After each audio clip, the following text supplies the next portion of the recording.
So good morning, everyone, and a happy Father's Day to, well, all of us, I guess, but especially to the fathers out there this morning. I'll be doing the teaching this morning, so I've not yet had a time to call my father yet, but I will be doing so after service, rest assured. I wish that I could take him out to lunch today, but he's currently 2,000 miles away on the East Coast, so I guess a phone call may have to do. If you have a really awesome picture of your father, Facebook or Instagram is ready for you to post it. This is your day, if you wish to do so. I don't know that I have a great picture of my dad and I, so I feel like ashamed that I don't have one to post on the internet today. So we'll see what I can do. Although, let me see how this works here.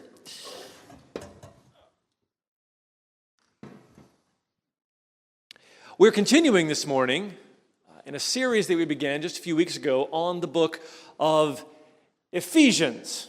Now, as some of you know, I serve at Northwest University as a college professor, so I hope you will either be excited about what I'm about to say or you will have to forgive me. I'm going to slip a bit into professor mode today because I'm excited about the book of Ephesians. Well, and some of you might say, well, good for you. First of all, let's be honest, right? A lot of the names and the words that we hear in the Bible, we only ever use on a Sunday, right, in church. Like, I don't know what it is sometimes. When I was growing up, at least in church, we all spoke normal English until a certain point, and then someone said, "Will the brethren come forward to receive the offering?" Nobody says brethren in normal life, but here we go. Or when we're taking communion, someone will say, "Now we will partake in the elements." What? Again, these old sort of traditional words and phrases that sometimes we roll out on Sunday. And at one point, they were common language. And at other points, today, for instance, they're not. And the same goes for names of books of the Bible. Book of Ephesians, you might say, wow, that's a word I never use in an actual conversation. And you probably don't because, we live very far away from the city of Ephesus. And we don't often talk about people from Ephesus, so we have no reason to use the word Ephesians. But consider this, we talk about people who live in other towns all the time. Like, I don't know, people that live maybe right here are called Maltbians. Maltbiers? Maltbyites? I don't know. One of them, or I'm from New Jersey, so you might say I'm a Jersey guy. You guys are Washington State folk, There's just words we use to describe someone who lives somewhere else in a particular place. And here in the book of Ephesians, in the Bible, we have a bunch of people that live in not only the city of Ephesus, but the area and region of Ephesus. Now this series, that we have engaged in, is connected to what the book of Ephesians is teaching. And I believe that a major theme in the book of Ephesians that will benefit us to consider is the idea of purpose. The idea of purpose. And if we could just flash back maybe to that slide, our title slide here for this series. In the book of Ephesians, the author of this book, who again I will remind us of in just a few minutes, is reflecting with his hearers on the idea of purpose. God's purpose and our purpose. God's purpose and our purpose. My purpose right now is not to have my papers fall everywhere. Let's see what I can do here. All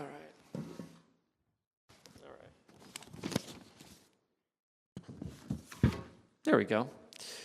We think about purpose from time to time. Not every time, but from time to time. We wonder about the purpose of our lives.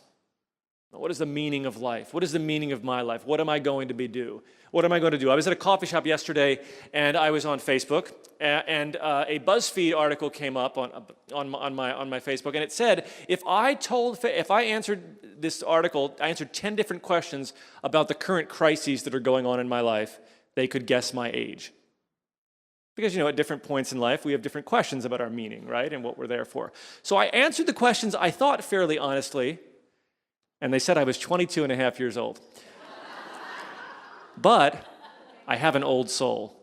So I'm 37, so it's not quite that. But these questions about the purpose and meaning of life, and in some sense, in a very real sense, for the Christian believer, for the Christ follower, the book of Ephesians is helping us to realize our purpose. And our purpose is embedded within God's purpose.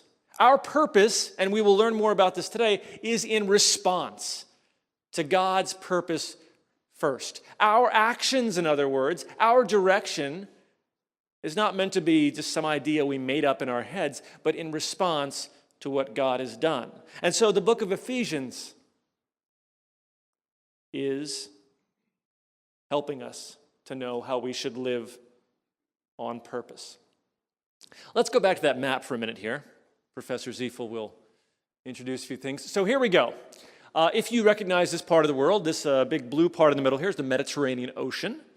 And this was the center of sort of the Western world for many, many, many years. This was the region of the Roman Empire, if you will, during the time of Jesus. You can see in the bottom right-hand corner there, Israel, Syria, of course, which has been in the news recently, Alexandria there, northern Egypt at the top, and of course, there's Turkey, and there's Greece and Athens over there. Ephesus, you may or may not know, was actually in what is now the country of Turkey. It was called Asia Minor in those days. And what we see here is the journey of a man named Paul. Now, some of you may be very familiar with that name. Paul was an early Christian leader, an early Christian pastor. Just a few weeks ago, we sent off and commissioned the Capones to go and do missions work, spread the mission and work of Jesus Christ to the country of the Philippines. And today they did that by means of an airplane and all of this. Paul did this by whatever means he could, right? And he travels from sort of the Middle East over to Ephesus on one of his missionary journeys. And when he's there, people hear the message of Jesus. And they embrace the message of Jesus, and a community of Christians arises. Now, Paul is a leader and a significant New Testament figure. He doesn't stay in Ephesus his whole life. He goes to Rome. He goes to Corinth. He goes to Philippi. He goes back to Jerusalem. He's traveling around, spreading the message of Jesus wherever he goes. And you have to remember, too, this is the ancient world, right? So he is not able to get places very quickly. And it's very dangerous. Luckily, though, all throughout the Mediterranean here, the Roman Empire had it was a pretty brutal regime, but at least they had things in order. So if you wanted to send a letter, the culture was stable enough, so it might take a few months to go, 500 miles, but the letter would eventually get there. And so one of the things that happens, and you may or may not know this, in the Bible is many of the parts of the New Testament that we call books, like the book of Ephesians, or the book of Romans, or the book of 1 Corinthians. These are all letters that someone is writing to another group of people or to another person. Worked a little bit like this. Paul had spent time with people in Ephesus. He heard some reports from some things in the church there, but he was hundreds of miles away. And there was no way that he could get there. Or maybe it was winter and the travel routes weren't good. There were no airplanes for him to fly in, of course. There were no high-speed boats. There were no automobiles. He couldn't even Skype in and say hello. None of this existed. And so he did what many people in that world did, and he wrote a letter. One of those letters is the book of Ephesians. He's writing to maybe the city, maybe the people in the region there, and he is writing this letter, giving them advice, teaching them more about Jesus, teaching them more about who God is. He is not able to be there in the flesh as their leader, so he writes this letter as an authoritative substitute for his personal presence. Let's say Pastor David was on the other side of the world. He was scheduled to preach that morning. Today, we might Skype him in. And even though he's not physically here, he might be here to speak to you one morning via video, for instance. That's because we have the technology to do that today. In Paul's time, writing down a letter and it taking a couple months to get there might be the best he could do. But still, this was the best he could do. And it was pretty great because God was working through him and inspiring him to write this. So important were some of these letters that the Christian church, under the inspiration of the Holy Spirit, collected them into what became the New Testament. And we read them today. We have to keep in mind, we have to be a little humble here. We are not the original intended recipients of this letter. We're reading somebody else's mail this morning, in other words. By God's grace, he's made their mail our mail too, but it was first and foremost a letter to these people in the church in Ephesus. Now, we know this letter was written between 60 or 63 AD, approximately. That's only about 30 years after the time of Jesus. So it was as far away from the time of Jesus as we are from 1987, if that puts it in perspective. Not so long ago if you're my age. Maybe it seems forever ago if you're born after 1987. And the writer's intention, Paul's intention here, one of his intentions is for his readers to listen to the words and to be more like Jesus. Reading it helps establish us so that we can fulfill God's purpose and calling. And it addresses God's purposes for the world. What's interesting in the book of Ephesians, and we've been digging through it in the past few weeks, is the book is 6 chapters long. And in the first 3 chapters, in other words, the first half of the book of Ephesians, Paul constantly is talking about things that God is doing. Things that God is up to, things that God has done, things that God is doing, and perhaps even things that God will do. It is all centered upon God's purpose, God's action. And so in chapter 1, Pastor David shared 2 weeks ago, for he chose us in him before the creation of the world to be holy and blameless. That's what God did. In verse 11, in him we were chosen. Skip down to verse 12. In order that we who were the first to hope in Christ might be for the praise of his glory. In chapter 2 that we heard last week, Paul writes to the people there, he says, for it is by grace that you have been saved through faith. And this is not from yourselves. It is the gift of God, so that no one can boast. And so all throughout the first half of the book of Ephesians, this letter to the people of Ephesus, Paul is constantly saying, God has done this, and God has done this, and God has done this. And oh yes, by the way, God has also done this. You have not done this. God has done this for you out of his own purposes and out of his own plan for you. You didn't earn this. This was a gift. This was given to you. So keep that in mind. It's like he's building this case, and we don't quite know where it's going yet, in the first 3 chapters of the book of Ephesians. But then, all of a sudden, after reading how all of this was not our decision, not our idea, not our work, not our power, that God's purpose, for whatever reasons, is to be for us, all of a sudden, as we're reflecting on what God has done in our life, as we're reflecting on the way that he's saved us, as we're reflecting on all of the ways that God has upheld us by his grace, it begs a question that Paul is about to answer. What then? What do I do then? How do I live knowing that I am the recipient of this great gift? How do I live knowing that I'm able to live not because of me, but because of someone else? Many of you are Seahawks fans. I know. And I want you to know that I am not a Seahawks fan. Well, I'm not an anti-Seahawks fan. I just come from the East Coast, so I love you all, okay? But I want to tell you a story about a Seahawks player, that story that you probably know better than me, a fellow by the name of Ricardo Lockett. And I'm hoping I'm pronouncing his name correctly.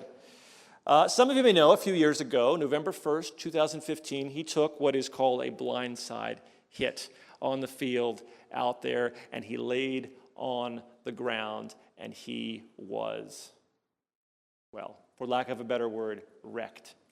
He didn't know quite what was going on, and he found out later how serious was the situation in which he found himself.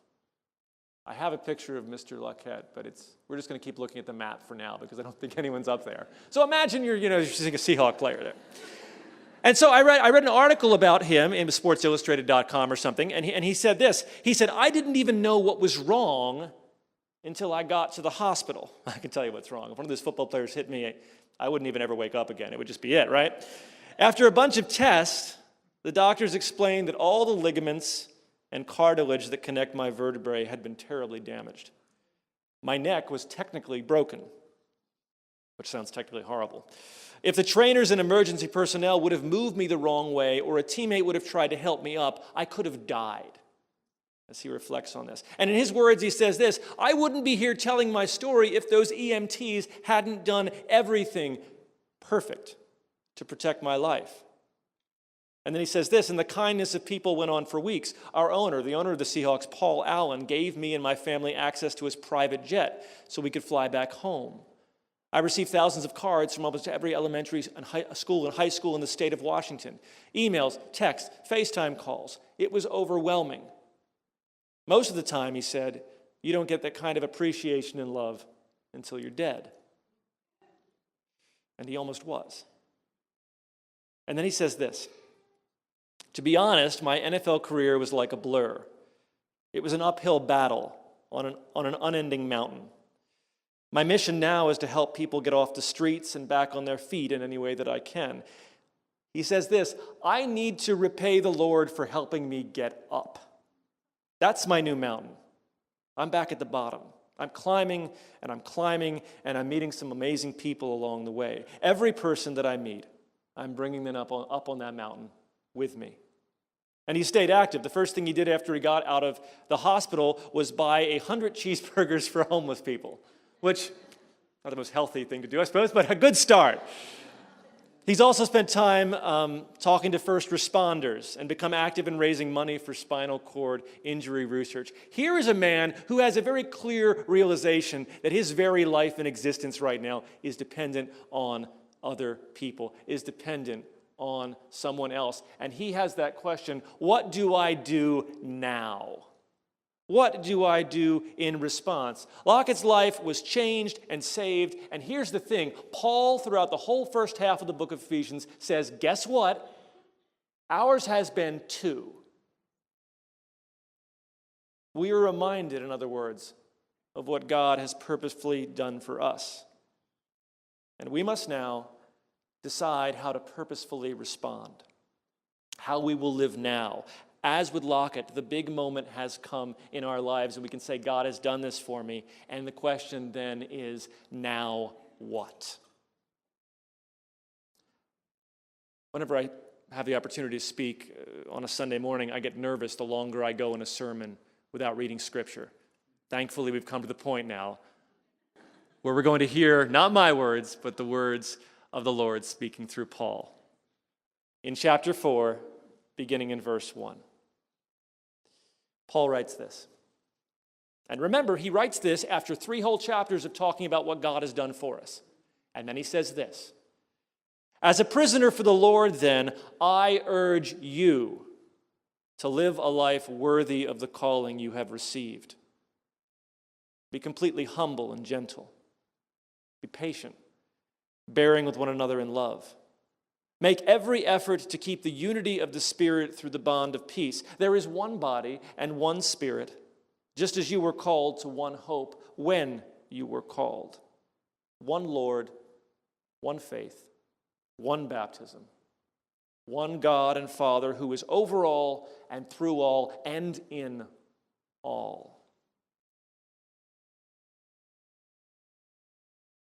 Now you understand, hopefully, why I gave such a run-up to this. Because understanding this 4th chapter of Ephesians all ties back to what he's just said throughout the first half of this book. Think about it. Think about what God has done for you. In some ways, it might be similar to what God has done for me, and I'm amazingly thankful for that. But in your own different ways, it may be very, very different. When I pause to think about what God has done for me, honestly, it can be overwhelming. I am humbled, and I am grateful, and I am honored, and I am abundantly blessed and loved by God. And why is that? Did I trick God into doing that? Did I have to argue with him? Did I pay him off? No, he just chose to do this. Why? I don't know. But he did. He chose to love us. And this gives me clarity to the purpose God has for me. Now, if you look at this passage here, it's maybe easy to skip over that very first line because Paul as well is someone who understands what God has done for him. He says in the opening of the passage, he says, as a prisoner for the Lord. Paul, when he writes this letter, I forgot to tell you this part, he's in jail. Not because he robbed the convenience store, not because he embezzled some funds, not because he did anything but he is in jail because he walked in obedience to Jesus as a preacher, as an apostle, and as a teacher.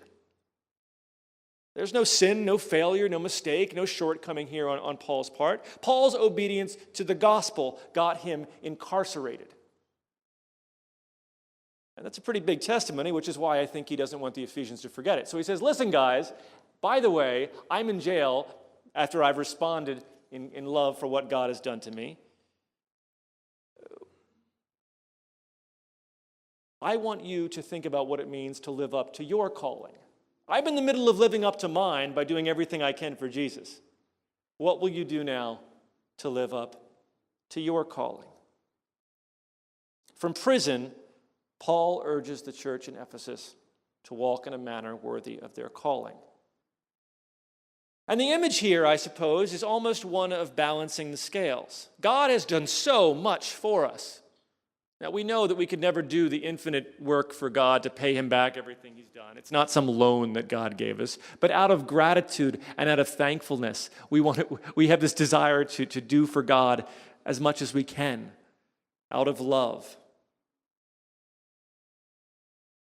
Paul says this in that passage. He says, I urge you, and that you is not, I think, individual, but plural for all of us. I urge you to live a life worthy of the calling that you have received.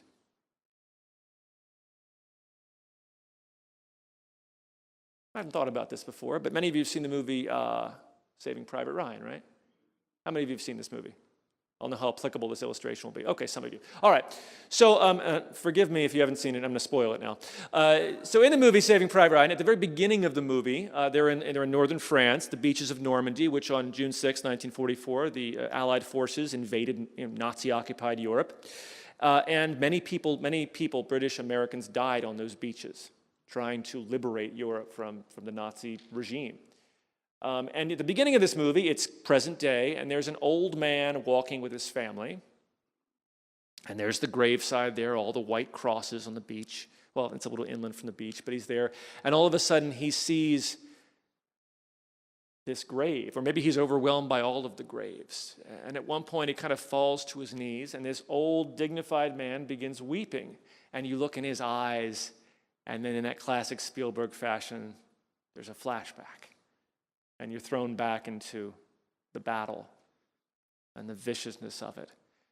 And you think, oh, he's on the beach. No, he isn't on the beach.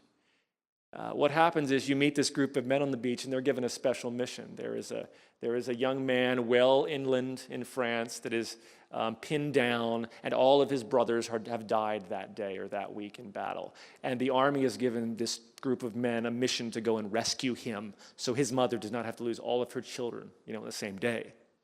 And so they do. And over the course of the movie, everybody dies, basically, but him. Everyone dies rescuing him. And the very last minute, Tom Hanks looks at Matt Damon, who's this character, and he says, as he's dying, earn this. And so when old Matt Damon, so to speak, is there, it flashes back to him as an old man, and he weeps, and he thinks to himself, and he asks his wife, have I been a good man? Have I earned this? And this, I think, is some of what Paul is reflecting on here. I can never repay those men for what they did to me. Matt Damon is saying, Paul is saying, I can never completely repay God for what he's done for me, but I want to, out of love and gratitude and thankfulness. Paul tells us for 3 whole chapters, we can't earn this, but we can respond to it, he now tells us. We can try to live worthy to the calling we've received, to what God has done for us. When God draws you into relationship with him, he begins to transform you by his Spirit. And spiritual maturity only takes place as we allow the gospel to transform us, as we respond to the gospel, to the good news that God has done this for us. And Paul actually lays out in detail in this passage what it looks like to respond to what God has done as we begin to walk in a manner worthy of the calling to which we've been called. As a matter of fact, he gives 5 ways for us that we might begin to lay out a response to what God has done. And I want you to keep that in mind because so many times we can read the Bible and we think, oh boy, here's the list of rules again, a bunch of things that I have to do and check off a list, as if they're just this random list of rules. I guess I got to be nice because if I'm not nice, God's going to be mad at me and squish me like a bug. That's not what Paul is saying here. These 5 things that he lays out, he says, do these things out of loving response and thankfulness to what has been done for you. You don't do these things so that God will save you. God has already done that in Jesus Christ. And if you're in a relationship with Jesus Christ, you're not doing these things to make Jesus like you more. You're doing these things because you are thankful for what he has done for you. Listen to this. Humility. Be humble. Humility is actively placing the needs of others before your own. Oh, and much easier said than done, isn't it? It's good. It's easy to do in your head, but in the moment when you're stressed out or hungry or busy or something like that, not so easy to do. This is one of my struggles many times. And there's no room for entitlement or demand for honor when you're being humble. One of the most certain indicators that humility is present is when we move towards those who hurt or offend us with a heart to serve and love rather than accuse or condemn. What else does Paul say? He says, be gentle. By the way, if you think about these things, these are not things that human beings like to do very much. Watch the news, right? God has revealed himself to be gentle. Now, gentle doesn't mean we're passive or permissive of evil and sin. Scripture's clear that that correction is important, that occasionally correcting one another in love is valuable. But correcting one another and speaking for truth in love with gentleness in mind. Patience. I don't know about you, but I am thankful that God is patient with me. I'm thankful that God has been patient with humanity and didn't just squash us all like a bug, at one point or another. I am quick to forget how patient he is with other people as well, and the calling upon me to be patient with others as God is patient with them. You cannot out-patient God, but we can at least ask God to help some of his patience become our own in the middle of this. Patience develops character in the life of the believer and bears fruit in the larger community. Bearing with one another in love, Paul says. Bear with one another in love. Now, you have to remember, particularly, he's writing to a group of Christians here.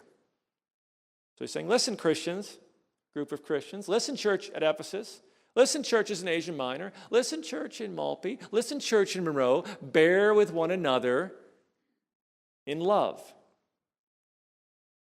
Those around us have shortcomings. Oh, we know that. And so do you. And so, all of us do. Bear with one another. We bear with ourselves so well. We don't bear with others nearly as much. Loving like Jesus requires selflessness and sacrifice and a commitment to stay the course. And lastly, and I think importantly, Paul talks about unity. Unity of the Spirit. This last aspect, Paul states here, is living out our calling in a worthy manner. This is unity. Now, of course, if I ask you if you are pro-unity, you will say yes. Asking the church if they're pro-unity is like asking the youth group if they're pro-pizza. The answer is always, or the youth pastor, right? Oh, the answer is always yes. The answer is always yes, right? Because we are human, though, we can get our priorities pretty messed up. And it doesn't take long for division to set in. Youth group, you might be pro-pizza, but what toppings? Then comes the division, right? Like, for instance, you put pineapple on your pizza, I'm going to bear with you in love. Walking in a worthy manner requires the church to maintain unity. And there is difficulty and hardship and challenge implied. I was having a meeting yesterday about something, and I hadn't eaten lunch. I was getting a little hangry. And there were challenges there in the middle of this. There was a battle at hand. While the church was handed unity at birth, God has proclaimed that we are one. The church must fight to keep that unity. In Acts chapter 2 and Acts chapter 4, these early chapters where it describes the very first days of the church, we see them completely unified. But before long, there's division over whether they should be a kind of Christian in this way or that way. And division comes in. Unity takes a lot of work, takes a lot of commitment, takes a lot of maintenance. When you are married, you are proclaimed one at wedding ceremony. But that's not all the work you have to do in a marriage. To work on that unity requires work, requires effort. I believe it requires God's help in the midst of that. We need to pray, friends, for not our own, I guess I need to be more united, so I'll try hard. Even that's dicey. We need to pray that God would empower us by his Spirit to live in unity. As Paul reminds us that we are one, it's not just a goal, but a reality that we must live into. There is one body, one community, one Spirit that indwells the body of Christ. By him we live and move. One hope, one Lord, one faith, one baptism, one God, one Father, and God reigns over all in his sovereignty. All of this is the oneness to which God draws us, and yet sometimes we toss this away. All of this God has done for us. God has made us one. And how will we respond to that? By living into that, by embracing that, or by pushing that away? And so then, Paul says, listen, I'm a prisoner. Walk worthy of that calling. I want you to be patient. I want you to be gentle. I want you to be humble. I want you to bear with one another in love. I want you to be united. I want you to respond to what God has done for you in these ways, and probably in other ways as well. These are just the ones that Paul lists here as he writes this letter to these Christians who were so far away from him at that time.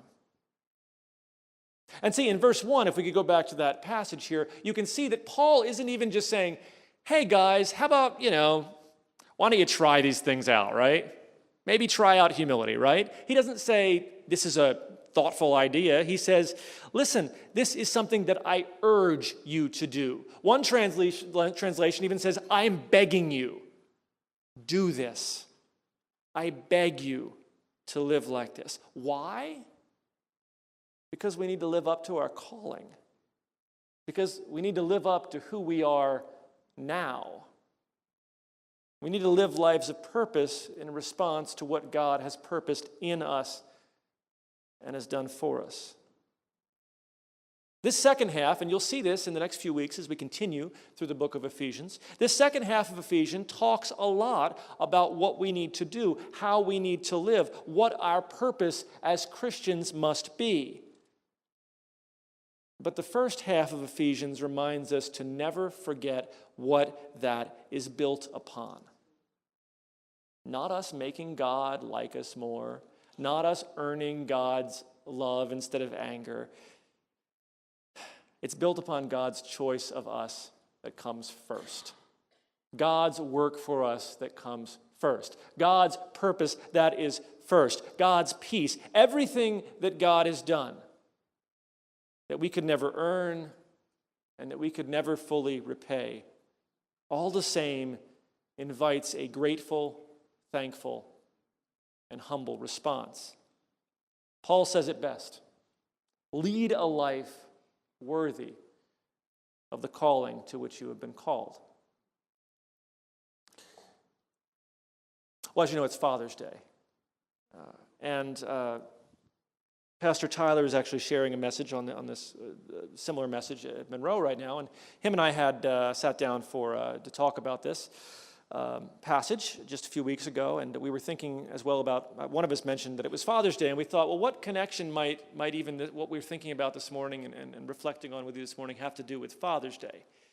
And I thought of a story that actually involved my mother, but I think it applies. So a few weeks ago, I didn't get to speak to you on Mother's Day, so don't tell my dad. All right, so yeah, Dad, I preached about you this morning. It was great.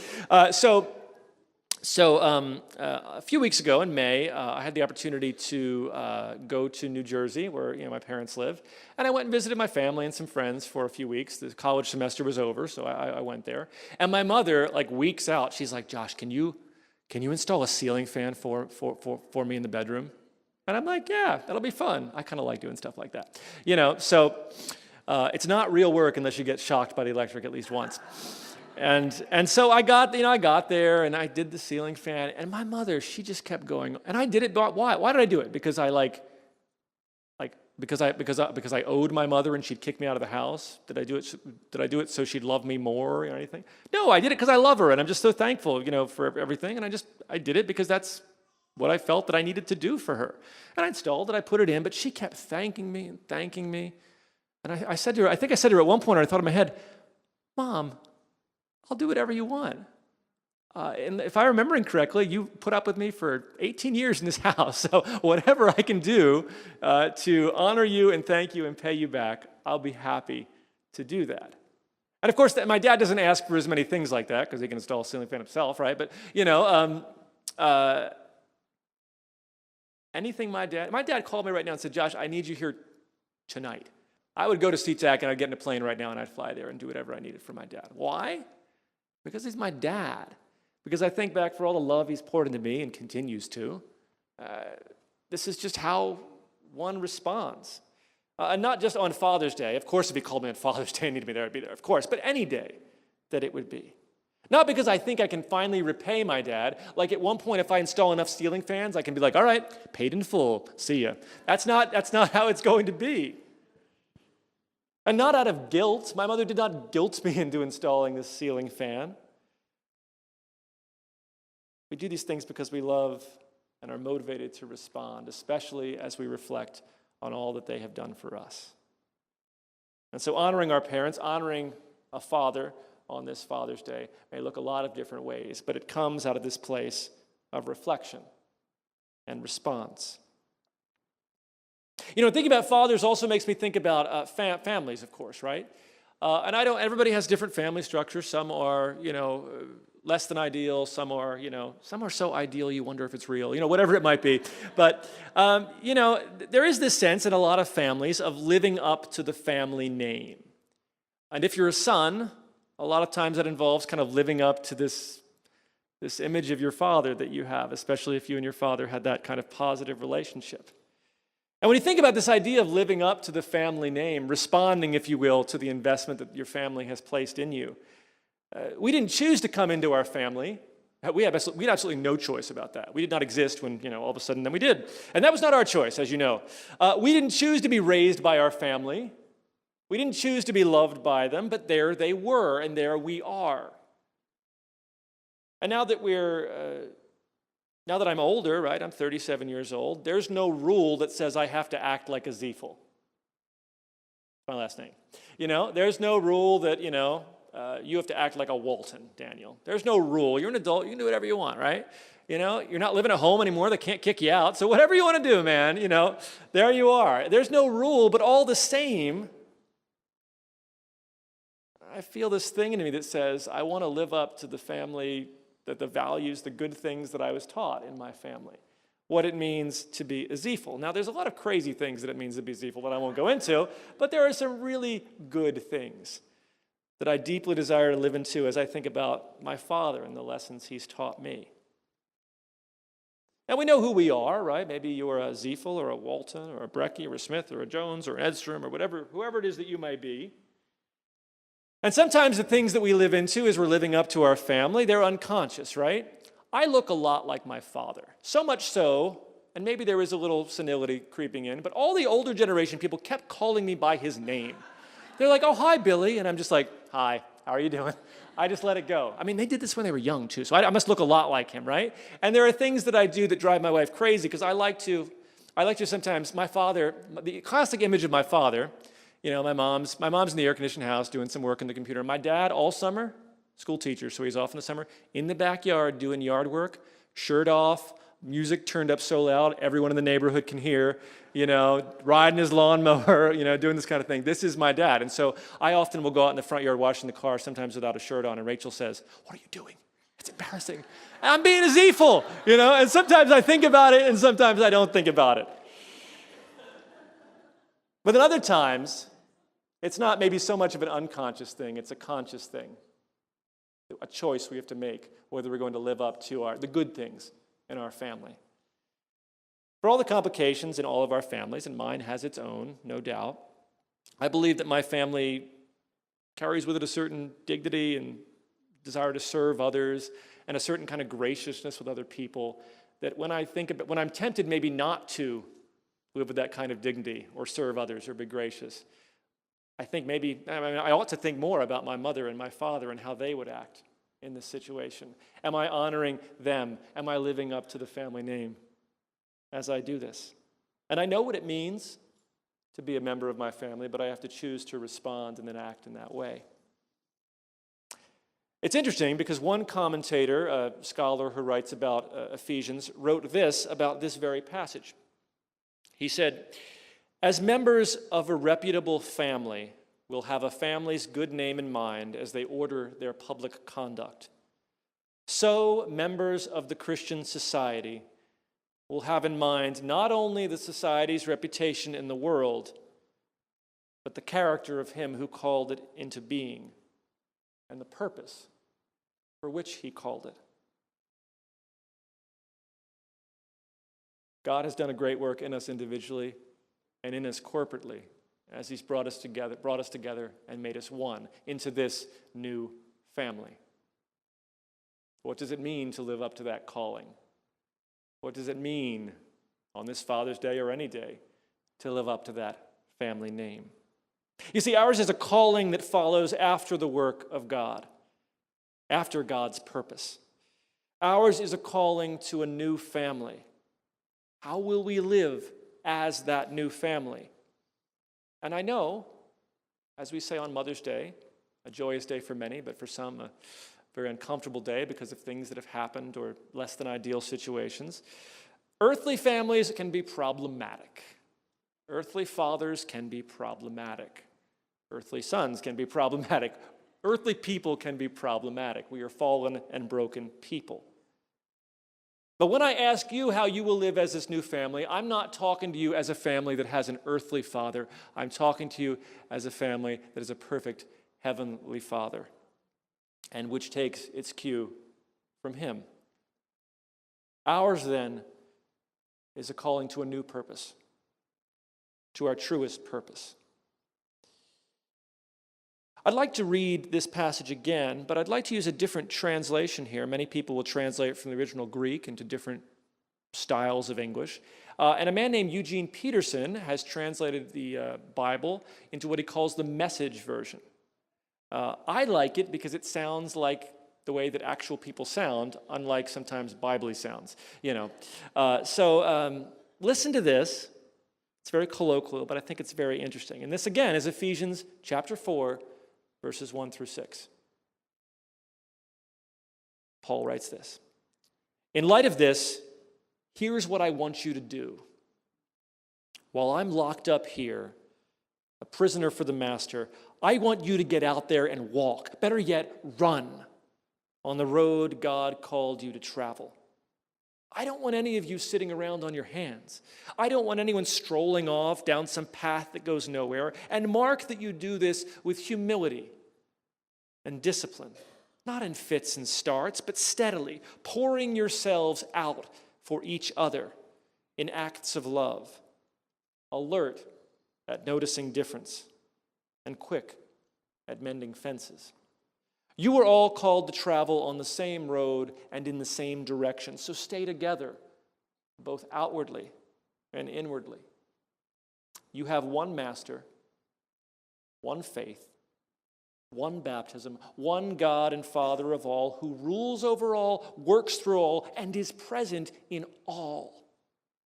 Everything you are and think and do is permeated with oneness." Provides a bit of a different perspective on that passage. I'd like to invite the worship team to come back up if they can. In a few minutes, be leading us in some song. Many times here at the conclusion of our morning teachings and times together, we have prayer partners available for prayer. And this morning, if prayer partners are here, we're happy to pray with you. But I want to give you a different kind of invitation this morning. And I'll explain that in just a moment. See, my closing challenge to you is this: a series of questions, if you will, and then an answer I think that only you can give. How do we live in light of what God has purposed and done for us? How do we respond as adopted members of this new family? What is our purpose as his people? For the next few minutes, I want you to consider Paul's words. And if we could put that passage from the NIV, the very first scriptural passage up there, I'd like you to consider what Paul says. Consider what God has done for you. Consider this new family that he's brought you into. And then what I'd like you to do is this. If you have a bulletin, get a piece of paper from it, get your pen out, or if you don't have that, pull your phone out, make yourself a note. I would like you to write down, everyone here, myself included, very specifically, one thing that God is speaking to you about what he is purposing for you. Now, it might be similar to something that Paul has written here. It might have to do with humility or being gentle or something like this. Or it might be some other way that you feel the Lord is calling you to respond. But let's write this down about what we can purpose to do in response to what God has done in us and for us. And I want you to write that. I want you to pray over that. And I want you then to take that piece of paper, as I'll take mine in just a minute, stick that in your wallet and your purse, set yourself a little reminder on your phone, whatever it takes. And this week, each day this week, let us pray that God would give us the opportunity and the courage and the energy and the direction to live into this purpose to which we feel called.